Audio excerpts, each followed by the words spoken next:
mesdemoiselles et messieurs, bienvenue sur la chaîne des informations contre les mésinformations. Vous nous suivez de partout au monde, à Canada, en France, en Belgique, à Ilebo, à Mweneditou, à Mboujmaï, à Kikwit, à Maniema, à Goma, de partout où vous êtes en train de nous suivre en ces instants. Nous sommes au nouveau numéro de votre magazine Actu Deuil. L'actualité en République démocratique du Congo, comme vous le savez, elle reste dominée par la convocation par la CENI, le dépôt de candidats à l'élection présidentielle de 2023. Nous allons échanger également sur les carnages de Goma du 30 août 2023, les carnages qui ont coûté la vie à une quarantaine de civils qui ont été tués. Nous allons aussi échanger sur les dossiers de la résidence de l'ancien président Joseph Kabila Kabange, la résidence GLM, qui a été réouverte, cette avenue qui a été réouverte à l'intérêt de la population quinoise. Nous allons également échanger sur la maternité gratuite en République démocratique du Congo, chose qui a été promise par les présidents de la République depuis l'année passée, le 30 juin 2022. Nous allons aussi échanger avec notre invité sur les dossiers Matata Ponyo, les dossiers Mukangalozo qui opposent l'ancien Premier ministre congolais Augustin Matata Ponyo.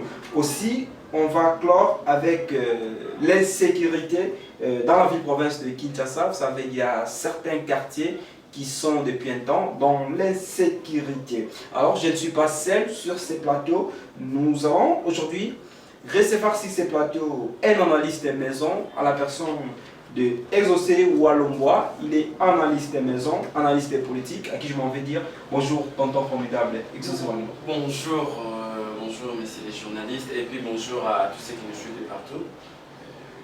Voilà, l'actualité en République démocratique du Congo, elle reste dominée par la convocation des prochaines joutes électorales en RD Congo. Vous savez, c'est depuis le 1er septembre, c'était le vendredi que le président de la CENI avait convoqué tout celle qui aspire à diriger ce pays, d'aller déposer sa candidature. Comment est-ce que vous pouvez faire la lecture de ces élections qui pointent à l'horizon? Ouais, la lecture est simple, la lecture est vraiment simple. Donc déjà, je m'en vais pour dire bonne chance à ceux qui vont gagner, aux élections. Mais pour la lecture, je dirais,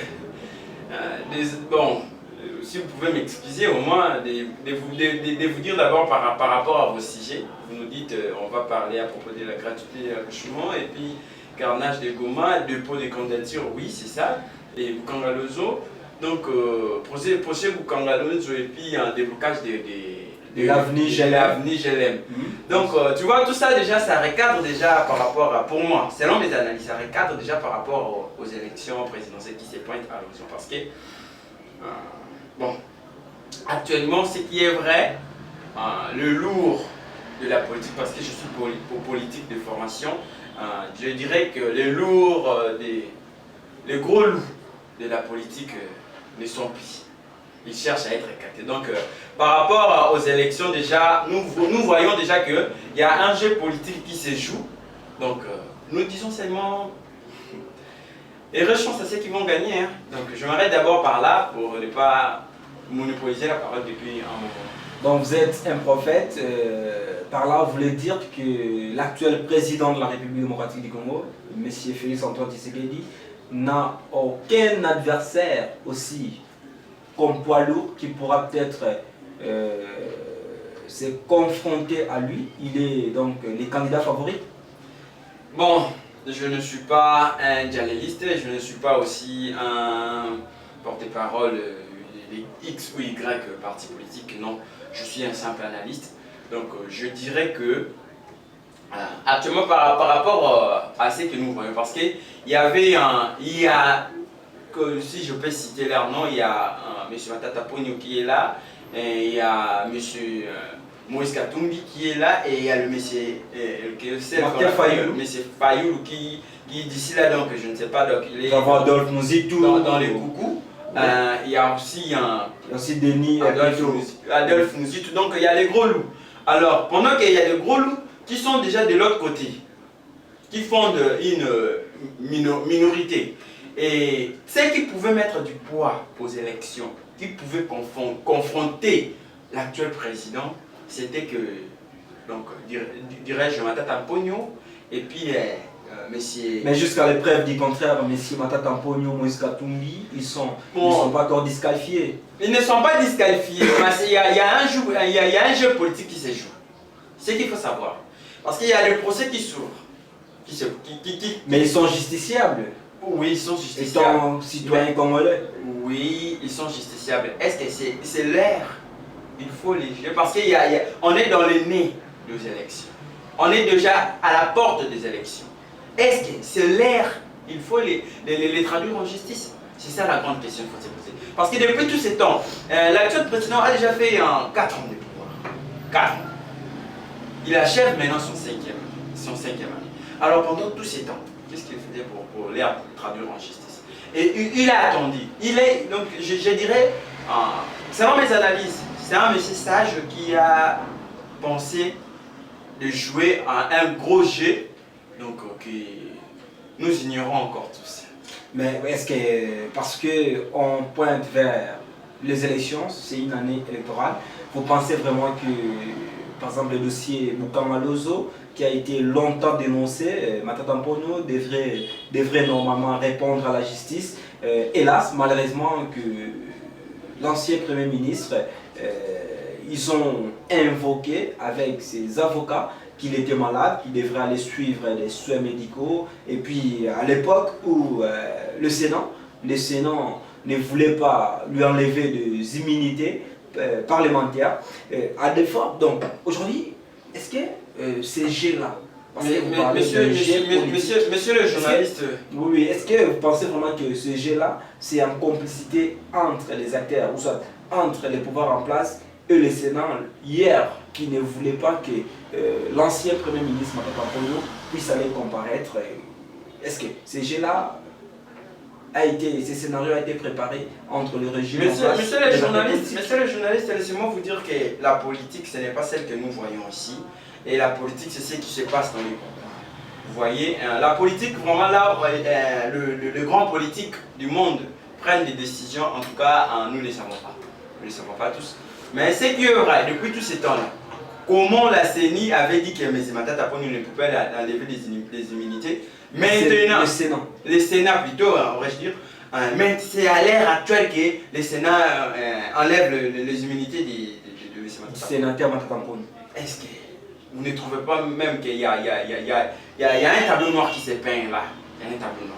Et vous pensez que les candidats qui devraient affronter les présidents de la République, l'actuel président de la République, est-ce que c'est la personne de Matata qui fait peur, ou soit parce que vous êtes entré ici, je ne dirais pas acquisé, mais vous êtes entré soulever un point de vue selon lequel peut-être ça doit être une carte politique. Est-ce que Matata Ponyo représente vraiment un danger devant les candidats, l'actuel président de la République? Bon, ce qui est vrai, nous savons déjà que Matata Ponyo c'est un grand loup. Matata Ponyo c'est un grand loup dans la politique congolaise parce qu'il a déjà été Premier ministre, il a été député national, il a été ministre de l'économie. Donc, Matata Ponyo, donc c'est un grand loup. Alors, par rapport à sa personne et par rapport à ce qu'il a, des capacités, des potentiels déjà, donc il est déjà, donc il pèse déjà dans la politique. Il pèse déjà, et par rapport à ce qu'il a fait, parce que nous tous, nous le savons bien que Matata Ponyo a l'université et a des choses qu'il fait déjà. Donc, quand on parle déjà de ça, et par rapport à des projets que Matata Ponyo a, parce que c'est un économe, hein, c'est ce qu'il ne faut pas oublier, c'est un économe. Donc, le président actuel savent déjà que Matata Ponyo, si vraiment il était là, donc il y a déjà un morceau de tir. Alors, vous parlez ici de Matata Ponyo. Qu'en est-il des autres candidats? Martin Fayulu, qui a voulu même rejeter les élections. Martin Fayulu, je dirais que... Fayulu, nous avons Adolphe Mouzitou, nous avons plutôt Moïse Katumbi, également Denis Mukwege, il y a des ceux-là qui pensent aussi qu'il doit être candidat président à l'élection présidentielle de 2023. Bon, quant à moi, déjà, je suis analyste politique, je suis journaliste. Je n'ai pas de parti pris. Donc, je dirais bonne chance à ceux qui vont gagner. Mais parlons de. Voyons des choses en face, des réalités en face. On pense déjà que Matata Pogno, on fait de voix et pas plutôt. Les corps politiques comme Moïse Katumbi, il est déjà. Parce que par rapport aux lois qui avaient des Congolais.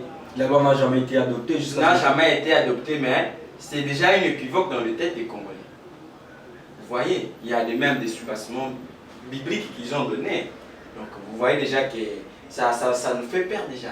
Donc ça nous fait déjà je ne sais pas comment dirais-je. Donc ça prouve déjà suffisance que le Messier Moïse Katumbi donc ne sera pas vraiment du lourd par rapport. Voilà, nous allons prendre le deuxième sujet qui concerne la maternité. La maternité est gratuite sur toute l'étendue du territoire national. Cette campagne qui a été lancée hier par les présidents de la République, Félix Antoine Tshisekedi, quelle est la lecture que vous pouvez faire par rapport à cette actualité?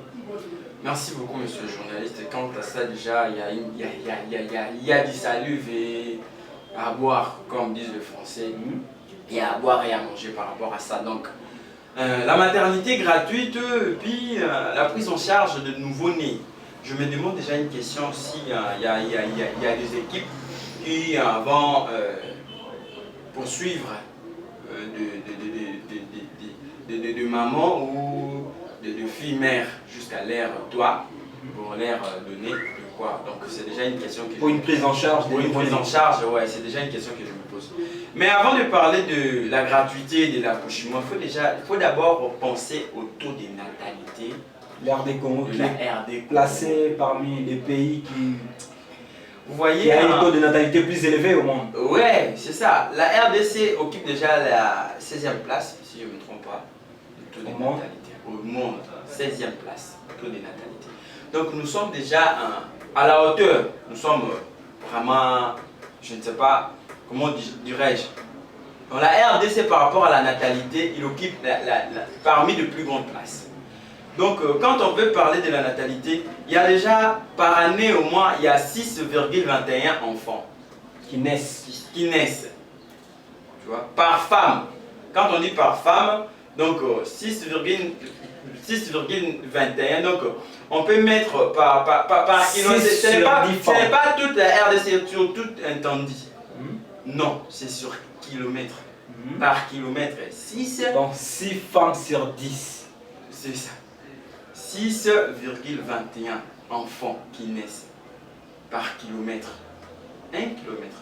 Et alors quand on veut mettre encore... et puis on est déjà surpeuplé.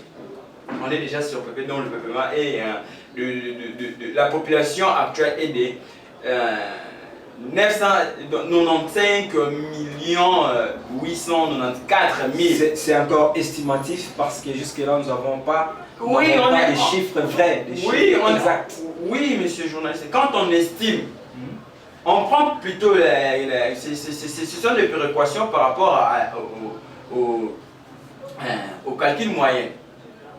Parce que quand on estime déjà, là on part déjà du côté statistique, tu vois, c'est déjà de la statistique. Alors quand on estime qu'on est déjà au niveau de 95 894 118 habitants par kilomètre. Alors selon vous, pensez que parce qu'on a lancé cette campagne... Mais ça va favoriser encore, il y en aura encore des naissances indésirables, donc tellement. Est-ce que les gens peuvent mettre au monde comme des bêtes, ou soit la personne, les gens savent qu'il y a ce qu'on appelle planning familial aujourd'hui, et les gens... s'il vous plaît, monsieur le journaliste, si vous pouvez m'accorder la parole. Il y a le planning familial. Vous venez de soulever, il y a le planning familial. Mais on met encore la maternité gratuite. Alors quel est le rôle du planning familial? Parce que quand on parle de planning familial, on veut réduire le taux de natalité. Et alors quand on met l'accouchement gratuit, même les mineurs... Mais les naissances vont être désirées. on n'envoie pas les gens parce bon, que... là, on a discuté dit... pas parce qu'on est, on est au Congo, ce n'est pas pour maltraiter les Congolais, parce que je suis Congolais de 100% même. On est au Congo. Quand on met déjà gratuit, quand on parle déjà de la gratuité, de la maternité. les Congolais, quand on parle de la gratuité, on sait tous qu'on abuse de tout. Vraiment, donc selon vous, vous pensez que c'était pas opportun? Ah bon, pour moi, ce n'était pas une bonne idée. Plutôt, il fallait renforcer la gratuité de l'enseignement. Parce que l'enseignement, les primaires... cause déjà problème. L'enseignement cause déjà problème. Quand on parle de primaire, donc c'est primo. C'est la base de toutes choses. En lieu place de mettre la maternité gratuite, pourquoi ne pas même appliquer seulement que dans des écoles primaires ou dans le primaire, qu'on nous inculque le droit de l'homme. L'enfant grandit, ça fait que ses droits et coutumes, ses droits et ses devoirs. Donc vous êtes en train là de demander encore des réformes. Ah mais oui! Ah mais oui! Il faut réformer du côté, parce que c'est ça. C'est l'éducation qui est, comme les pédagogues disent, la créent eux aussi parmi des facteurs qui élèvent une nation. Voilà, monsieur Exaucé Walemwa, nous avons également parlé sur les carnages des Goma du 30 août. Vous savez que ces carnages ont coûté la vie à des civils, vous savez, et ces carnages, il y a certaines sources qui acquisent les éléments de la garde républicaine. Est-ce que vous pensez, là, après ces carnages, il y a eu une délégation gouvernementale qui a été envoyée en urgence à Goma et le gouverneur militaire Constant Diman qui a été interpellé à Kinshasa pour des raisons d'enquête. Est-ce qu'il y a eu aussi 6 éléments, parmi de ces gardes républicains qui ont été interpellés? Est-ce que vous pensez ici que l'État, apparemment, l'État congolais n'arrive pas à garder la population, à sécuriser la population et leurs biens? Comment arriver jusqu'à tel point que les éléments de la garde républicaine puissent ôter la vie des citoyens congolais? Bon, déjà, parlons de ça, je suis de cœur avec Goma parce que nous le savons tous, il y a plein de choses qui se passent du côté est. Il y a déjà du côté Goma, il y a toujours des massacres, il y a toujours des meurtres. Parce qu'il y a eu des revendications du groupe Ouazalendo qui faisaient des revendications et puis les éléments de la garde républicaine, ils ont voulu intervenir et ils ont... Bon, apparemment il y a eu un peu... Ce qui est vrai, un Congolais ce n'est pas un animal à battre. Ce n'est pas bien, ce sont des choses à ne pas applaudir. Ce sont des choses qu'il faut vraiment interdire, il faut vraiment interpeller, il faut décourager, il faut interpeller tous ceux-là qui sont derrière ça. Mais vous saviez, on ne peut pas directement aller de parti négatif pour dire que le militaire, les gardes républicains ont raison ou tort. On ne peut pas aussi aller de l'autre côté pour dire que c'est le mouvement de Ouazalendo ont tort. Parce qu'ils sont venus réclamer leurs droits. Est-ce qu'il faut se poser maintenant des questions? Est-ce que leurs droits ont un sous-bassement? Mais quand même, vous savez que la province du Nord Kivu, la ville de Goma, est sous état de siège. Alors, lorsqu'on parle de l'état de siège, il y a des manifestations publiques qui sont un peu, apparemment, qui sont suspendues, si je peux dire, qui sont restreintes. Est-ce qu'ils avaient reçu l'autorisation de l'autorité municipale? C'est ça même ma question, je me suis dit, je viens de dire à peine. Est-ce que la manifestation avait un sous-bassement? Ils ont demandé. Et puis, quelle manière de revendication? Parce qu'il y a des manières. Vous voyez qu'on peut faire comme des marches pacifiques. Peut-être une provocation. On peut sortir comme ça, non, on prend notre mémo, on se dit non, on quitte par exemple 10 milliers pour se rendre par exemple au palais du peuple et déposer notre mémo par rapport parfois à l'insécurité qui sévit à la capitale. Vous voyez? Alors, comme c'est... Mais vous devriez quand même avoir une autorisation. Ouais, on prend de l'autorisation comme c'est comme une marche pacifique. Donc, je ne pense pas qu'il y aura des coups de balle, vous voyez. Mais quand il y a des gens qui, bon, je ne sais pas, parfois c'est bizarre. Parfois c'est bizarre. Nous, les Congolais, parfois, on a de plein droit de revendiquer, mais on ne sait pas comment revendiquer. Alors, le gouverneur militaire, Constant Diman, qui a été interpellé à Kinshasa, est-ce qu'il est vraiment responsable? Est-ce que les éléments de la garde républicaine? Moi, je dirais que oui, il est responsable, parce que c'est un militaire. Oui. C'est un militaire, il est responsable, premièrement, parce qu'il est aussi là comme gouverneur. Non seulement militaire, mais il est gouverneur. Il ne pouvait pas autoriser à ses militants ou à ses militaires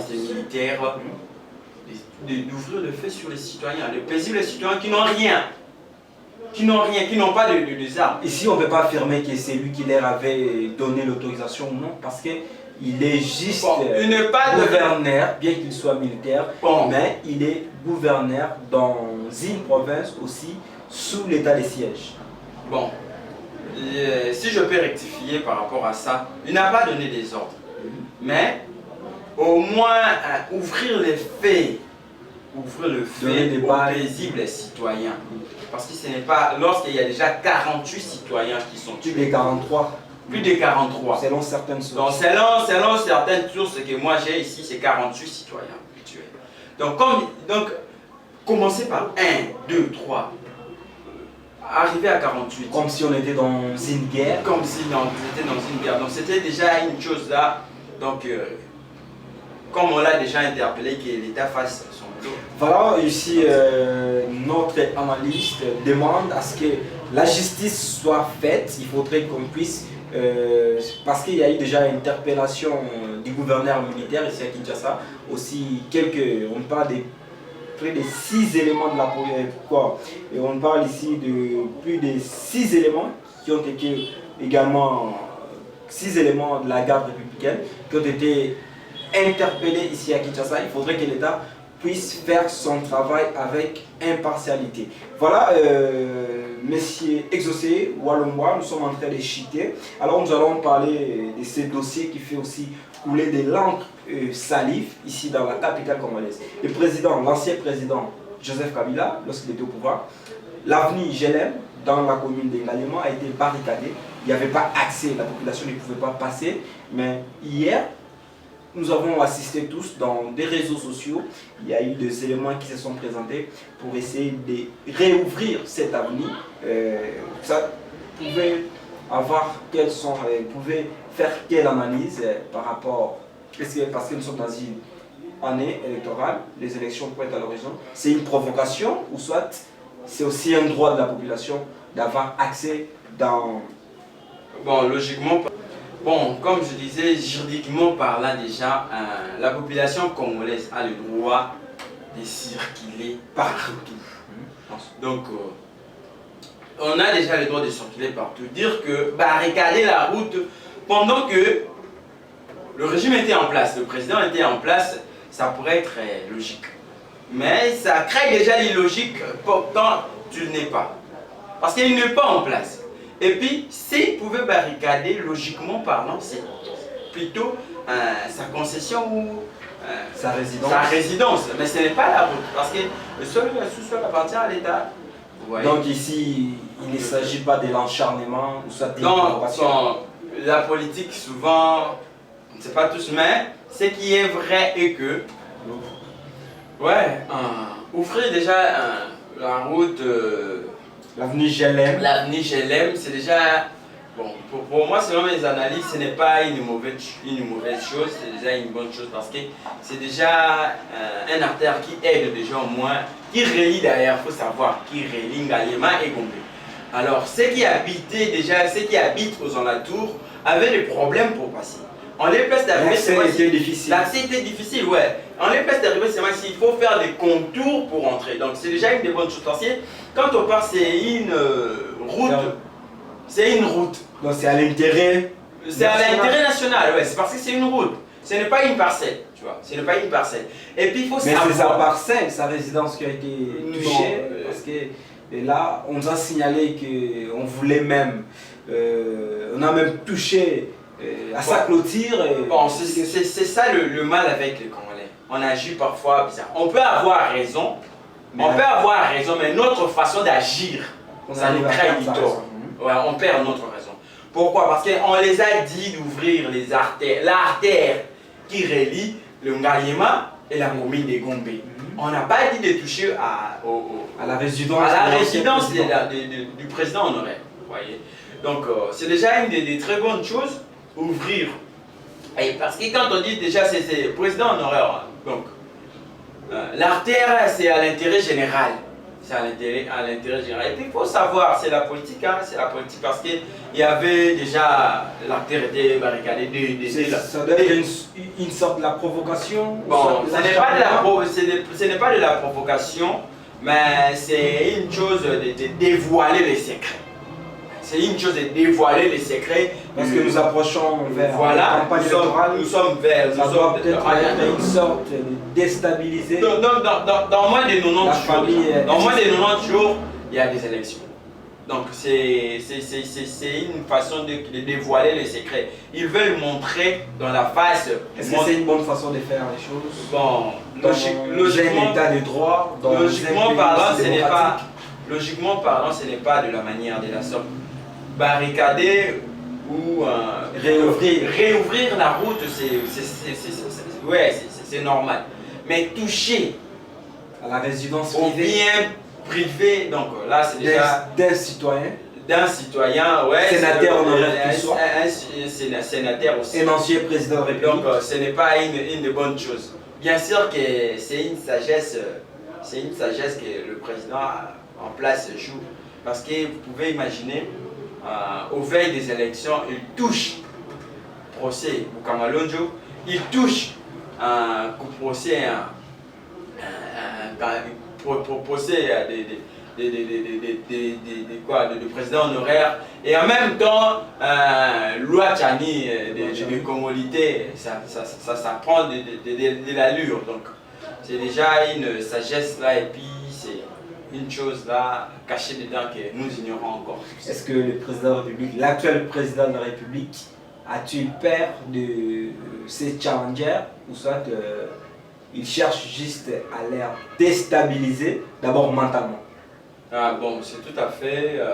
Je ne peux pas dire qu'il a peur parce qu'à l'heure actuelle, je ne vois pas celui qui peut le confronter. Selon mes analyses, comme je vois, parce que comme les images peuvent en témoigner, on passe dans des routes. Donc c'est une façon juste des banderoles, de déstabiliser. Bon, c'est une manière de toucher la morale. C'est une manière de toucher la morale et la personne politique. Mais l'ancien président de la République, lui, il est recteur de l'université des Kara. Apparemment, il reste silencieux jusqu'à là. Ah bon, c'est vrai, il y a un jargon africain et congolais, puis surtout qui dit que Moutouaba Tami avec Vous voyez, j'ai écouté au moins sa famille politique. Ce n'est pas sa famille politique, je l'ai écouté dans un discours que j'ignore encore la date, qu'il a dit dans la vie, il y a une personne qui lui a dit qu'il faut parfois dire si le mot est plus fort que le silence. Donc le silence du président honoraire, c'est sa force. Donc comme nous ignorons encore sa force, d'où elle est cachée, donc c'est ça il faut se méfier. C'est ça au moins que le président actuel cherche à le déstabiliser moralement pour savoir au moins ses réactions, et puis ils peuvent au moins tuer ses positions. Donc, voilà, mesdames et messieurs, nous sommes en train de chuter, nous sommes en train de tendre vers la fin. Pourquoi? Parce que la télé, c'est aussi l'air. Nous allons prendre notre dernier sujet ici. Nous allons parler de l'insécurité qui sévit depuis un certain temps dans la capitale congolaise. Là, déjà, on vient de signaler que depuis hier, il y a eu certaines familles, certaines parcelles dans la commune des Monts-Afoula qui ont été touchés par des bandits non autrement identifiés, des bandits à main armée. Est-ce que avez-vous des éléments sur ces sujets qui touchent la vie sociale ou soit de la proximité de la population congolaise? Bien sûr que oui, parlons de ça, donc j'ai vraiment à dire. Parce que la sécurité congolaise cause toujours problème depuis un bon moment. Donc je dirais que il y a le patrouille qui se fait. Donc, avant d'abord d'arriver d'où je pouvais arriver, donc il faut d'abord recadrer des choses. Parce qu'il y a des patrouilles qui se font. Chaque nuit au moins, nous voyons des militaires, des policiers en tenue, qui marchent et qui font des patrouilles. Alors, pour mettre au moins fin ou pallier à cette situation de l'insécurité, il est demandé aux autorités compétentes de la police, les commandants de la ville, de renforcer les capacités. Et puis, il faut qu'ils puissent connaître l'effectif de ces militaires. Et puis, il faut qu'ils puissent connaître aussi, parce que, parlons d'abord de militaires, il est au sommet. Comme vous êtes aussi chef, je donne un exemple, vous êtes là, vous êtes chef, derrière vous, il y a ceux qui gèrent. Il y a derrière eux aussi, vous voyez. C'est l'administration, c'est la leadership. Il y a un SCG, il y a une hiérarchie. Il y a une hiérarchie, voilà. Donc, vous, il y a ceux qui vous donnent des rapports, vous voyez. Donc, pour les premiers policiers congolais, donc, on lui donne des rapports aussi. Alors, il faut maintenant qu'il interpelle les siens. Donc, ces généraux, et puis ces chefs des commandants, de tous ces districts, c'est ça.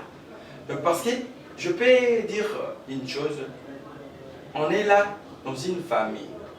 Papa est là et il y a 2 enfants. Il sait déjà que l'enfant aussi gère les SNEL. Problème des SNEL, quand moi je prends de l'argent, je lui donne pour payer du courant. Et puis quand moi je prends de l'argent, je lui donne pour payer l'autre, pour payer la régie. Et la maman est là pour s'occuper du ménage, de la cuisine ou du ménage. Vous voyez. Alors lorsque papa arrive un bon jour, on lui dit que non, il y avait des agents de la régie des eaux qui sont passés, et puis à la grande surprise, ils ont directement arraché le robinet. Donc papa, il ne va pas aller de 1000 chemins, il va directement interpeller, s'attaquer à l'enfant qui paye quoi?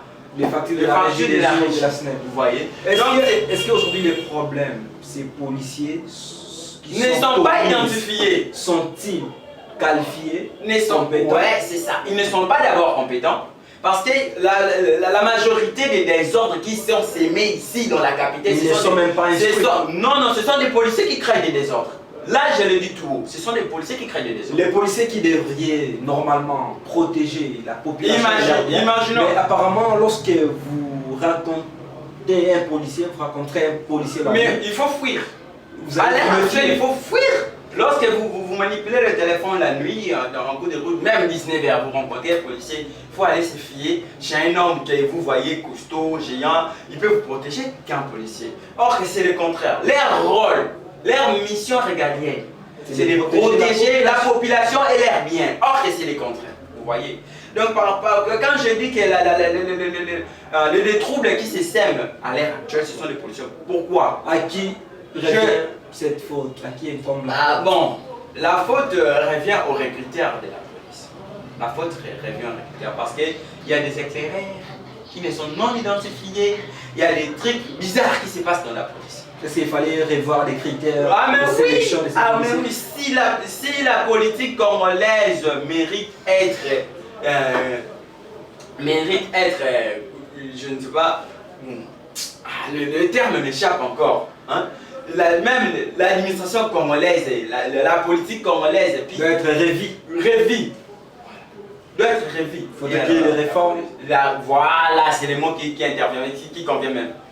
Il faut qu'il y ait des réformes politiques, administratives et même dans la police. Pourquoi? Parce qu'à l'heure actuelle, on sait bien la façon dont les policiers commencent à recruter. Ils voient qu'il y a un jeune qui passe là. Ah, toi tu viens d'abord. Il y a Kanan. Tu vois, ça se passe comme ça. Et directement, du coup, il devient éclaireur. Éclaireur demain après demain, l'autre policier qui achète, je ne sais pas parce que les tenues qu'il porte là, ce ne sont pas dotés. Qui achète des tenues, je ne sais pas moi, il avait 2, il donne l'un à l'autre et puis il falsifie des documents. C'est comme ça qu'ils sont dans. Donc il faudrait identifier. Ah mais oui, logiquement parlant, les policiers doivent être identifiés. Parce que, imaginons que 3 h du matin, le policier toque d'une maison pour dire que nous sommes venus pour faire des pâtes. Surtout à l'heure actuelle, si vous osez seulement demander de la carte, aux agents de l'ordre, soi-disant agents de l'ordre, vous verrez, ce sont des sérieux problèmes. Même s'ils avaient envie de vous laisser, mais ils vont vous arrêter. Mais si, c'est quoi ça? Toi, tu veux nous apprendre le droit. Yonani, comment l'exception, tu vois? Donc, ce sont des gens qui n'ont pas des éthiques, qui n'ont pas de l'éthique et qui ne savent rien du tout. Donc, vous demandez qu'il y ait des réformes, il faudrait qu'il y ait des réformes, il faut qu'ils puissent être enregistrés. Et puis, logiquement parlant, quand un policier vient pour t'interpeller, il faut qu'il doive venir avec des documents légaux qui justifient sa présence chez toi. Un mandat d'amener. Oui, oui, c'est ça. Donc, soit une convocation. Donc, parlons de l'insécurité. En tout cas, le premier policier congolais doit vraiment palper du doigt quant à ça, parce que ce n'est pas une bonne chose. Ce n'est pas une bonne chose. Ce qui se passe à l'heure actuelle, je ne sais pas comment dirais-je, mais ce n'est pas une chose à applaudir. Donc l'insécurité qui sévit ces derniers temps dans la capitale congolaise, le premier sévère de troupes, ce sont des policiers. Bon, ce n'est pas par rapport au crime, mais par rapport au désordre qui sévit ces derniers temps. Ces derniers temps, ce sont parce que lorsque nous partons rencontrer même les chauffeurs, quelqu'un qui est dans une fête, la nuit il rentre, même les chauffeurs plairent. Même les chauffeurs plairent. Même si donc, tout le monde, toute la zone, toutes les zones sont touchées. Vous voyez. Et puis, lorsque les policiers sortent la nuit pour aller faire leur patrouille, bouclage, c'est lui qui les envoie là. Il les envoie à dans les X ou Y directions données. Vous voyez. Mais prenons par exemple, moi je vous envoie du côté Kalam. Et j'attends le matin que du côté Kalam, du même côté que je vous ai envoyé, il y a eu un secteur. Je dois directement interpeller l'équipe, d'abord le chef que j'ai envoyé, et puis son équipe. Vous étiez parti avec qui, et puis vous étiez où pendant qu'il y a des choses qui s'est passées. Donc tout ça, si j'ai dit l'insécurité sévit parce que il y a trop de légèreté. Je vous envoie dans le côté gauche. Et puis vous êtes venu, vous me dites que, oh non, quand vous nous avez envoyé là-bas, patati, il y avait ceci, cela, et puis on était arrêté ici, ça s'est produit là-bas. Donc, ce sont des choses, il faut vraiment, et encore, vraiment, palper du doigt quant à ça. Il faut vraiment mettre des mains sur la pâte. C'est le message que lance notre invité, l'analyste maison, Exaucé Walemwa. Il faudrait ici que les autorités compétentes puissent surtout faire une très bonne sélection. Il faudrait qu'il y ait une très bonne éducation à nos policiers parce qu'ils sont appelés à protéger la population et leurs biens. Ils ne sont pas les ennemis de la population. Voilà, c'était là le message. Monsieur Exaucé Walemwa, nous sommes arrivés à la fin de l'actualité du jour. L'actu d'œil du jour. C'est quoi votre dernier mot pour aujourd'hui à nos téléspectateurs? Merci pour ça. Je vais d'abord, je n'ai pas trop à dire, mais ce que je vais dire d'abord, je vais d'abord interpeller la conscience de tout un chacun, puis surtout des agents de l'ordre, des policiers. Ce qu'il faut savoir, chers policiers, vous êtes appelés agents de l'ordre. Et non des désordres. Pas agents de désordre. Parce que c'est que la majorité, c'est pas et tous, mais c'est que la majorité des policiers font, ça tord de leur sens. Ça tord de le sens même de leur nom. Donc, cherchons leur mission. Leur mission, leur nom et autres. Donc, cherchons déjà à changer.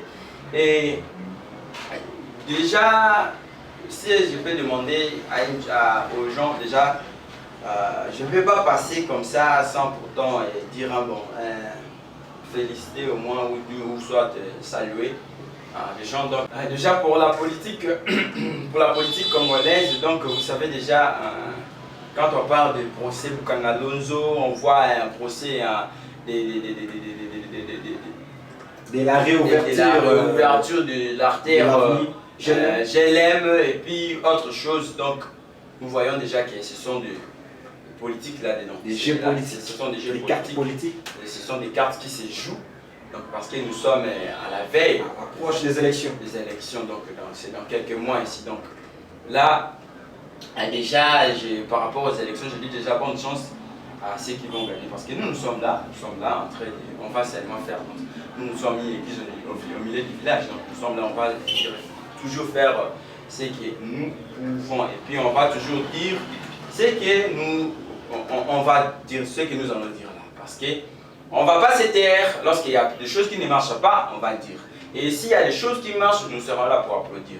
Donc c'est comme ça. Donc avez-vous quelques salutations parce que ouais, je profite déjà de l'occasion pour saluer Justin Robert Yassilois depuis quelque part et je salue le président Willy Nachakale, le président des juges des tribunaux pour enfants, donc le juge président des tribunaux pour enfants depuis Congo central, et puis mon vieil Trésor Boutandou, les politologues qui se respectent, et puis ma fille Myriam la Perle Bagnan, donc depuis quelque part je vous salue, et mon petit Michak Konde, et sans oublier ma fille Maraville Alutete, Chancelvi Mambote, et toute personne qui était là vraiment donc pour nous suivre, je vous salue déjà. Donc tonton formidable et bon tonton l'ami de l'élégance, vous aime vraiment énormément.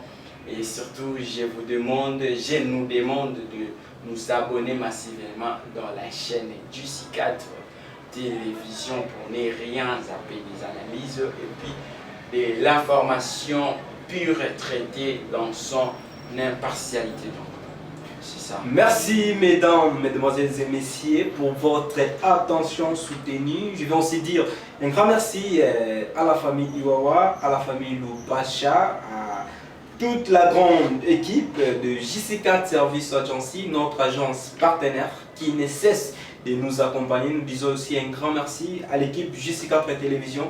Nous vous demandons de bien vouloir continuer de vous abonner très massivement sur votre chaîne. Nous sommes sur YouTube JC4 Télévision, sur Facebook JC4 Télévision, sur Instagram JC4 Télévision, sur TikTok JC4 Télévision, notre compte officiel Facebook Jean Crispin Inganga. Également, nous sommes sur Twitter @Crispin Inganga. Voilà, nous vous disons un grand merci et nous vous souhaitons une très bonne soirée chez vous. Voilà, nous allons nous retrouver dans nos prochains numéros. Merci, à très bientôt.